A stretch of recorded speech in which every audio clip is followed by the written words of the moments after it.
खबर शामिल करेंगे सियालकोट से मोहम्मद नदीम ज़की क्राइम रिपोर्टर की। सियालकोट की गली कूचों और बाज़ारों में गूंजती हुई फ़िज़ाओं में लब्बैक या रसूलुल्लाह, लब्बैक या रसूलुल्लाह की सदाएं। शहनशाहों के शहनशाह आका दो जहां नबियों के सरदार अपने प्यारे महबूब की विलादत के मौके पर सियालकोट के मुख्तलिफ इलाकों को मुनफरिद अंदाज से सजाया गया और लंगर तकसीम किया गया।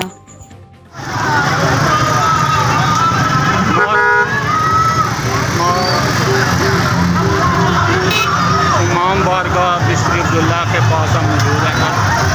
इस टाइम यहाँ ईद उल मिलाद के दिन से बड़ी अहम और बड़ी खूबसूरत सी उन्होंने यादगार सी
हम इस टाइम राजा रोड सियालकोट मिस्त्री अब्दुल्ला इमाम बारगाह में मौजूद हैं और यहाँ जनाब बहुत ही अच्छा और खूबसूरत इंतज़ाम किया गया हुआ है और यहाँ लोगों का हजूम वक्फे से बढ़ रहा है और लोग बहुत इंजॉय कर रहे हैं। आप इस इधर क्या कहना है? हमें खुशी हो रही है कि हम इस मौके पे आए हैं और हमें बहुत खुशी हो रही है कि इतना अच्छा इवेंट हमें देखने को मिला है। बस यही है। ये बहुत अच्छा इंतज़ाम कर रहे हैं, इनके लिए जितनी हो सकता है उतनी दुआ करें।